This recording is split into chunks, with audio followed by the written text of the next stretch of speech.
சில தினங்களாக தமயந்தி சஞ்சல வசப்பட்டிருந்தாள். விரைவில் கணவனாகப் போகும் தன் நண்பன் தியாகராஜனிடம் அவள் தங்கள் பிற்கால வாழ்க்கையைப் பற்றி எவ்வளவோ பேச விரும்பினாள். அவனது அந்தரங்க அபிலாஷைகளை இன்னும் நன்கு தெரிந்து கொள்ள வேண்டும் என்றும், தன்னுடைய லட்சியங்கள், வாழ்க்கையில் கொண்டுள்ள நோக்கங்கள் யாவும் அவனுக்கு பூரணமாக விளங்க வைக்க வேண்டும் என்றும் அவள் உள்ளம் விழைந்தது. ஆனால் நாட்கள் செல்ல செல்ல அவளது விருப்பத்திற்கு முற்றிலும் மாறாக எல்லாம் நடந்து கொண்டிருந்தன. தன் வாழ்க்கை துணைவியாகப் போகிற அவளிடம் தனியே சில நிமிஷங்கள் இன்பமாக வார்த்தையாடக்கூட தியாகராஜனுக்கு பொழுது இருக்கவில்லை. மோகனாவும் நமச்சிவாயமும் அமிர்தமும் சதா அவனை சூழ்ந்து கொண்டிருந்ததால் அவனை தனியே பார்ப்பதே அபூர்வமாகிவிட்டது. வழக்கம்போல் விடுமுறை தினங்களில் அவளை தன் பங்களாவுக்கு அழைத்துச் செல்ல அவன் சென்று கொண்டுதான் இருந்தான். ஆனால் அப்பொழுது கூட அவனை தனியே சந்திக்க முடியாதிருந்தது. அண்ணா அண்ணா என மழலை மொழியால் உள்ளம் கவரும் வண்ணம் கொஞ்சி அழைத்து உறவாடிய மோகனா அவனது நிழல் போல் ஒவ்வொரு சமயமும் அவன் கூடவே வந்து கொண்டிருந்தாள். தமயந்தி மிகவும் பரந்த நோக்கம் கொண்டவள்தான். தியாகராஜனது தாயையோ அவனது சகோதரிகளையோ அவள் வெறுக்கவில்லை. அவர்களை தன்னுடன் வைத்து போஷிக்க வேண்டியது அவனது கடமை என்பதை உணர்ந்திருந்தாள். ஆனால் அந்த கடமை அவர்களது இன்ப வாழ்க்கையை பெரிதும் பங்கப்படுத்துவதைக் காண அவள் கலங்கினாள். மணமான பின்பும் இந்த சுற்றத்தார்கள் தம்பதியின் சுதந்திரத்தில் பலவாறு குறுக்கிட்டு கொண்டிருந்தாள் என்று எண்ணும் பொழுதெல்லாம் அவளுக்கு ஏற்பட்ட சஞ்சலத்தையும் துயரத்தையும் சொல்லவே முடியாது. சில தினங்களாக காந்திமதி அம்மாளிடம் அவள் ஒரு பெரும் மாறுதலை கவனிக்க நேர்ந்தது. மனதிற்குள் ஏதோ ஒரு கவலையை வைத்துக்கொண்டு வெளியே சொல்ல இஷ்டமில்லாது தவித்து கொண்டிருப்பவள் போன்று அவள் தோன்றினாள். தான் உண்டு தன் வேலைகள் உண்டு என்று ஒதுங்கி போகிறவள் போல் அவள் சிறிதும் உற்சாகமின்றி காணப்பட்டாள். தங்களது பிற்கால வாழ்க்கை, காந்திமதியின் மாறுபட்ட மனநிலை, இவை இரண்டும் தமயந்திக்கு பெரும் பிரச்சனைகளாக மனதை குழப்பி மிக்க வேதனை செய்தன. தியாகராஜனிடம் இதையெல்லாம் பற்றி மனம் விட்டு பேசி ஒரு வழி ஏன் வகுக்கக்கூடாது என்று ஒரு எண்ணம் அவளை வாட்டி வதைத்து கொண்டிருந்தது. அதற்கு தக்க சந்தர்ப்பம் எப்பொழுது கிடைக்கும் என்று ஏக்கத்துடன் எதிர்பார்த்து கொண்டிருந்தாள். வழக்கம்போல் அன்று தமயந்தி விடுமுறை தினங்களை கழிக்க பெங்களாவுக்கு வந்திருந்தாள். இரவு போஜனத்துக்கு பிறகு தியாகராஜன் ஆஃபீஸ் காகிதக்கட்டுடன் தனது பிரத்யேக அறைக்குள்ளே சென்று மறைவதை அவள் கவனித்தாள். தன் உள்ளத்தை வருந்தும் பல விஷயங்களை பற்றி அவனிடம் வெளிப்படையாக கூறி தங்கள் பிற்கால வாழ்வை பற்றி இருவரும் கலந்து ஆலோசிக்க இதுதான் தக்க தருணம் என எண்ணிய தமயந்தி மிகவும் சிரமப்பட்டு அவ்வளவு மாடிப்படிகளையும் கடந்து அவனது அறையை நோக்கி சென்றாள். என்ன வேணும் என்று அதட்டிய குரலை கேட்டு திடுக்கிட்டு திரும்பி பார்த்தாள். நமச்சிவாயம் அங்கிருந்த பெரிய சோஃபா ஒன்றில் சாய்ந்து கொண்டு சிறிதும் மரியாதையின்றி கால்களை அருகிலிருந்த அழகானதொரு மேஜை மீது நீட்டி கொண்டிருந்தான். அவனது அதிகாரமான கேள்வி தமயந்திக்கு மிக்க கோபத்தை உண்டாக்கியது. குப்பென சிவந்து போன தனது முகத்தை மறுபுறம் திருப்பிக் கொண்டு ஒன்றுமில்லை என்று விடுக்கென பதில் அளித்துவிட்டு அவன் அறையை நோக்கி நடந்தாள். குபீரென ஆசனத்திலிருந்து பாய்ந்து ஓடி வந்த நமச்சிவாயம், இப்பொழுது நீ அங்கே எங்கே போற?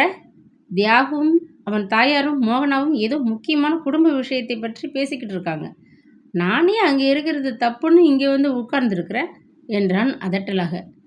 அப்படியா என வினவிய தமயந்திக்கு அதற்கு மேல் அங்கே நிற்க முடியவில்லை. அவமானமும் துக்கமும் அவளை ஒருங்கே தாக்கின. சிரமப்பட்டு பொங்கி வந்த கண்ணீரை சமாளித்து கொண்டு அவள் தடுமாறியபடி கீழே இறங்கி சென்றாள். நொண்டி பிணம், இதை யார் கூப்பிட்டாங்க? வீட்டில் நடக்கிற சகல காரியத்திலையும் தலையிட்டு கொண்டு சுத்த அதிக பிரசங்கி என இறைந்து தனக்குள்ளே முணுமுணுத்து கொண்டான் நமச்சிவாயம்.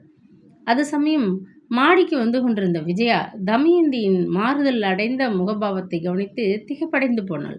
என்ன நடந்தது, என்ன என்று வியப்புடன் கேட்ட வண்ணம் அவள் தன் தோழியை பின்தொடர்ந்தாள்.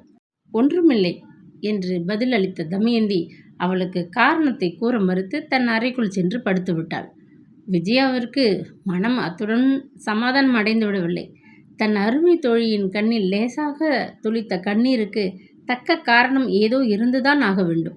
மோகனாவோ தன் தாயாரோ அவள் மனம் புண்பட ஏதோ கூறிவிட்டிருப்பார்கள் என எண்ணி வெகுண்டு அதை கேட்டு அறிந்து அவர்களை உடனடியாக கண்டிக்க வேண்டுமென மீண்டும் மாடிக்கு விரைந்து சென்றாள்.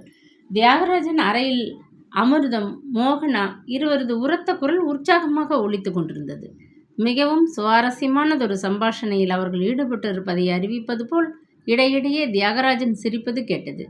நமச்சிவாயம் சினிமா பத்திரிகை ஒன்றை ஆழ்ந்து படித்து கொண்டிருந்தான். மாமா என்று அழைத்த விஜயா இங்கே தமயந்தி சித்த முன்னாடி வந்தாளா? என்ன நடந்தது என்று சிறிது கடுமையான குரலில் கேட்டாள். பத்திரிகையை சடக்கென மூடி மடியில் மறைத்து கொண்ட நமச்சிவாயம் அவளை எரித்து விடுகிறவன் போல் விழித்து பார்த்துவிட்டு, அந்த நொண்டி சனியின் ஏதாவது என்னை பற்றி கோல் சொல்லித்தா? என்ன வேண்டுமானாலும் சொல்லிக்கொள்ளட்டும், எனக்கு அக்கறை இல்லை என்றான் கோபத்துடன். அப்படியெல்லாம் அவளை பற்றி பேச வேண்டாம் என்று உங்களுக்கு கடைசி முறையாக எச்சரிக்கிறேன். அண்ணா காதில் பட்டால் பிறகு பெரிய பொல்லாப்பாகிவிடும் என்றாள். அட, ரொம்ப பயமுறுத்துறியே. அமிர்தமும் மோகனாவும் தியாகுவோட ஏதோ முக்கிய விஷயம் பேசிக்கிட்டு இருக்காங்க. அந்த அறைக்குள்ளே போகாதே என்று சொன்னேன். அதற்காக அவள் என் தலையை வாங்கி விடுவாளா? தியாகு வரட்டும், அவனையே நான் கேட்கிறேன் என்றான் அமுத்தலாக. மாமா, நீங்கள் செய்த காரியம் ரொம்ப தவறானது. அண்ணாவுக்கு தெரிந்தால் உங்களை மன்னிக்கவே மாட்டார். தமயந்தியை அண்ணா கட்டிக்கொள்வதாக ஏற்பாடு ஆகியிருக்கிறது. இன்னும் கொஞ்ச நாளில் அவள் இந்த பங்களாவுக்கு எஜமானி. அண்ணாவுடன் பேசுவதற்கு அவளுக்கு இல்லாத உரிமை உங்களுக்கும் எனக்கும் என்ன இருக்கிறது? இனியாகிலும் இந்த மாதிரி பிசகெல்லாம் செய்யாமல் கொஞ்சம் ஜாக்கிரதையாக இருங்கள் என்று சுட சுட கூறிவிட்டு கீழே இறங்கி சென்று விட்டாள். தமயந்தி தியாகராஜன் மணந்து கொள்ளப் போகிறானா? ஏற்பாடாகியிருக்கிறதாமே, இதென்ன கூத்து என்று வியப்பும் அதிர்ச்சியும் எய்திய நமச்சிவாயம் வெகு நேரம் ஸ்தம்பித்து போய் உட்கார்ந்திருந்தான். அன்று இரவே தன் அருமை சகோதரியிடம் இந்த திடுக்கிடும் சங்கதியை கூறாவிட்டால் நமச்சிவாயத்திற்கு தலை வெடித்துவிடும் போல் இருந்தது.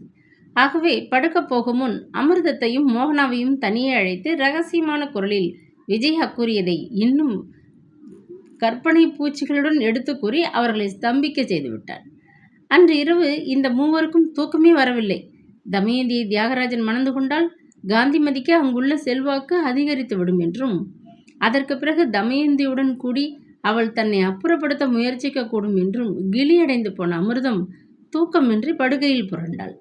அழகுமிக்க அந்த பங்களா, அளவற்ற செல்வம், ஆடம்பரமான சுகபோக வாழ்க்கை, இவை அனைத்தையும் கேவலம் கால் கூட சரியாக அமையாத ஒரு நொண்டி பெண் அனுபவிப்பதா? தன்னால் மிகவும் துச்சமாக கருதப்படும் ஒருத்தி சில தினங்களில் இந்த வீட்டிற்கு எஜமானி ஆவதா? தமயந்தியை அண்ணன் மணந்து கொண்டு விட்டால் காந்திமதி அத்தையின் அதிகாரத்திற்கு கேட்கவா வேண்டும்? அவர்கள் அனைவரையும் பங்களாவை விட்டு வெளியேற்றி 2 பேரும் கூடி திட்டம் போட்டு விட மாட்டார்களா என்று எண்ணி பொறாமையினால் கொந்தளித்த மோகனாவிற்கு தூக்கம் வர மறுத்தது. மிருதுவான பஞ்சனைகள் நமச்சிவாயத்திற்கு உறக்கத்தை கொடுக்க மறுத்தது. அறைக்குள்ளே குறுக்கும் நெடுக்குமாக அவன் உலாவிக் கொண்டிருந்தான்.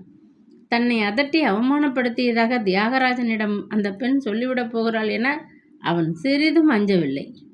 அப்படி செய்தால் சமாதானம் கூற அவனுக்கு தெரியாது. கெஞ்சினால் மிஞ்சவும் மிஞ்சினால் கெஞ்சவும் செய்து வாழ்ந்து வந்த நமச்சிவாயத்திற்கு இந்த மாதிரியான சிறு சந்தர்ப்பங்களை சமாளிக்கவா தெரியாது? அவன் கவலைப்பட்டதெல்லாம் தனது பிற்கால வாழ்க்கையை பற்றித்தான். தமயந்தி அந்த வீட்டின் எஜமானியாகிவிட்டால் கட்டாயமாக காந்திமதியின் அதிகாரம் வலுத்து போய்விடும். கேட்பாரன்றி அட்டகாசமாக வாழ்ந்து வந்த தனது வாழ்க்கைக்கு அந்த கிராதகை முற்றுப்புள்ளி வைத்து விடுவாள். இதற்கென்ன வழி செய்யலாம் என்று எண்ணி ஒரு யோசனையும் பிடிபடாமல் பொழுது விடியும் மட்டும் கூட்டில் அடைக்கப்பட்ட நரி போல அறையை சுற்றி சுற்றி வந்து கொண்டிருந்தான். மறுநாள் தமயந்தி ஆசிரமத்திற்கு திரும்பும் வரை பொறுமையுடன் காத்திருந்த அந்த மூவரும் உடனே ஒன்றாக கூடி சதி ஆலோசனை செய்ய துவங்கினர். தமயந்தி அந்த வீட்டின் எஜமானியானால் தங்களது சுதந்திரம் கட்டாயம் பறிக்கப்படும் என்று உணர்ந்த அந்த மூவரும் வரப்போகும் இந்த விவாகத்தை எப்பாடுபட்டாவது தடுத்து விட வேண்டும் என ஏக மனதாய் தீர்மானித்தனர். பச்சை கிளி போல் எத்தனையோ பெண்கள் அழகழகாக இருக்கையிலே இந்த நொண்டி பிணத்தை நானா என் மகனுக்கு கட்டி வைக்கணும்? எல்லாம் காந்திமதி கடங்காரி வேலையாக இருக்கும் என்று ஆத்திரத்துடன் கையை நெரித்தாள் அமிர்தம். என் சிநேகிதிகளில் மாயாவை பார்த்தால் சொல்லுவீங்க அம்மா, அண்ணனுக்கு ஏற்ற மனைவி அவள்தான் என்று. அவள் வீட்டில் இருந்தாலே ஒரு பெரிய அழகு. இவ்வளவு செல்வாக்குடன் பலரோடு பழகுகிற அண்ணா தம்முடன் கூட மனைவியை பல பொது இடங்களுக்கு கூட்டிச் செல்ல நேரிடுமே. இந்த நொண்டிதான் என் மனைவின்னு சொல்லிக்க அவருக்கு வெக்கமாக இருக்காதா? இதெல்லாம் அத்தை செய்த சூழ்ச்சி என்று ஆத்திரத்துடன் பல்லை கடித்தாள் மோகனா. வெளியே போகிறத விட இந்த சனியனை கட்டி கொண்டால் வீட்டில் தான் மனுஷனுக்கு என்ன சுகம்? தியாக ஆஃபீஸிலிருந்து களைச்சி வந்தா ஒரு காபி பலகாரத்துக்கு அவசரமாக எடுத்துக்கொண்டு ஓடி உபசரிக்க இவளால் முடியுமா? காலடி எடுத்து வச்சு நடக்க 4 நாழி ஆகாது. அவன் அந்தஸ்துக்கு தக்க இடத்துல ஊரில் பெண்களுக்கு பஞ்சம். மோகனா சொல்கிறாப்புல அந்த பெண் மாயாதான் உன் மகனுக்கு தக்க பொருத்தமான மனைவி. காந்திமதிக்கு ஆனாலும் இத்தனை கெட்ட எண்ணம் கூடாது. தன் தங்கச்சி மகள் என்பதற்காக ஒரு நொண்டி பெண்ணை கொண்டு வந்து உன் மகனுக்கு கட்டி வைப்பதா? இதை வெளியே சொல்லாம எதற்காக ரகசியமாக வச்சிருந்தாலாம்? நீ கூடாதுன்னு சொல்லி தடுத்து விடலாம் என்கிற பயந்தானே என்று கையை ஆட்டி தலையை குலுக்கி ஆத்திரத்துடன் பேசினான் நமச்சிவாயம். நான் பேசி என்ன நடக்கப் போகுது? நீங்க சொல்றத கேட்டா அந்த பெண் மாயா நல்ல பொருத்தமான வரநாட்டமா தோன்றது. பெண் அழகு, நம்ம குலத்தை சேர்ந்தவங்கன்னு தான் சொல்றீங்க. தியாகராஜன் மனசுக்கு அப்படி தோணணுமே என்றாள் அமிர்தம் கவலையுடன். ஒரு தடவை அவளை நேரில் பார்த்து விட்டால் அப்புறம் பாரேன், எந்த மனுஷனும் அப்படியே சொக்கி போய் விழுந்து விடுவான். நான் தீர்மானிச்சு விட்டேன் அமிர்தம், மாயாவை நம்ம தியாகுவுக்கு கட்டி வச்சிடுறதுன்னு என்று ஆர்ப்பாட்டமாக நாற்காலியில் கையை ஓங்கி குத்தி பேசினான் நமச்சிவாயம். மாயாவை அந்நியாக அடைவது பெரும் பாக்கியம் என கருதுகிறேன் நான் என மோகனா தன் கண்களை உருட்டி ஆமோதித்தாள். மாயா வேண்டியதும் அது ஒன்றுதான். தியாகராஜனை நேருக்கு நேர் சந்தித்து ஒரு சிறு சம்பாஷணை நிகழ்த்த சந்தர்ப்பம் ஒன்றுதான் அவளுக்கு தேவையாக இருந்தது. அதற்கு மேல் அவளுக்கு யாருடைய உதவியும் தேவையில்லை. தன்னுடைய சாமர்த்தியத்தினாலும் பேச்சினாலும் தியாகராஜனை தன்பால் கவர்ந்து கொள்ள முடியும் என அவள் பூரணமாக நம்பினாள். இந்த சிறு உதவியை நாடியே அவள் மோகனாவையும் நமச்சிவாயத்தையும் தன் பங்களாவிற்கு அடிக்கடி அழைத்து நட்புரிமை பாராட்டி வந்தாள். தங்களுக்கு பிடிக்காத திருமணத்தை தடுத்துவிட ஆலோசித்த மோகனாவும் அவளது மாமனும் காலதாமதம் செய்யாது தங்கள் திட்டத்தை அமலுக்கு கொண்டு வர முயற்சிகள் எடுத்துக்கொண்டார்கள். அவர்களது முயற்சி மாயாவுக்கு மிக்க அனுகூலமாக இருந்தது என்று கூற தேவையில்லை. சமயம் நேர்ந்த போதெல்லாம் மோகனா தன் புது சிநேகிதியை பற்றி தியாகராஜனிடம் புகழ்ந்து பேசி அவளை காண வேண்டும் என்ற ஒரு ஆவலை அவனுக்கு உண்டாக்கி கொண்டிருந்தாள். மாயாவின் பங்களாவிற்கு சென்ற சமயமெல்லாம் நமச்சிவாயம் தியாகராஜன் அவளை பார்க்க விரும்புவதாக ஒரு பொய்யை கூறி மாயாவை உற்சாகப்படுத்தி கொண்டிருந்தான். இவ்வாறு நாலா பக்கமும் எல்லோரும் சேர்ந்து மூளையையும் கற்பனையையும் உபயோகித்து மிகுந்த சிரமத்துடன் உருவகித்த இந்த திட்டம் ஒரு நாள் முடிவில் வெற்றி பெற்றது. நமச்சிவாயம், தியாகராஜன், மோகனா மூவரும் உல்லாசமாக சிறிது நேரம் பொழுதுபோக்காக வழக்கமாக செல்லும் அந்த பிரபல கிளப்பிற்கு சென்றிருந்தார்கள். தேநீர் அருந்தி கொண்டிருந்த அவர்களது மேஜை அருகில் மோகனா போட்டிருந்த திட்டப்படி மாயா மிகவும் ஒயிலாக நெருங்கி வந்து, ஹலோ மோகனா, உன்னை பார்த்து எவ்வளவு நாளாயிற்று என்றால் குயிலை பழிக்கும் குரலில். தியாகராஜனுக்கு சிந்திக்க கூட நேரம் கொடுக்க விரும்பாதவன் போல், இதுதான் மோகனாவுடைய சிநேகிதி மாயா, சும்மா அடிக்கடி சொல்லிக்கிட்டு இருக்குமே அந்த பெண்தான் என்று பல்லை காட்டினான் நமச்சிவாயம் உற்சாகத்துடன். ஐயோ, என்னை பற்றி என்ன உங்கள் அண்ணாவிடம் சொல்லி கொண்டிருந்தாய் மோகனா என கொஞ்சலாக கேட்ட அந்த பெண்ணை நிமிர்ந்து பார்த்தான் தியாகராஜன். ஆச்சரியத்தில் சில நிமிஷங்கள் அவனால் பேசவே முடியவில்லை. உட்காருங்கள், உங்களை சந்திக்க மிக்க ஆவலாக இருந்தேன் என்று தன் எதிரே கரங்குவித்து நமஸ்கரித்து நின்ற அந்த அழகியை பிரமிப்புடன் பார்த்த வண்ணம் மாயா நாற்காலியில் அவனது அருகில் சற்றென அமர்ந்து கொண்டாள். தியாகராஜனது கண்களில் தோன்றி நின்ற அந்த பிரமிப்பு அவளது வெற்றியை பறைசாற்றி கொண்டிருந்தது. இக்கதையின் தொடர்ச்சி நாளை தொடரும். Please subscribe. இக்கதைகளின் தொடர்கள் அனைத்தும் டிஸ்கிரிப்ஷனில் கொடுக்கப்பட்டுள்ளன.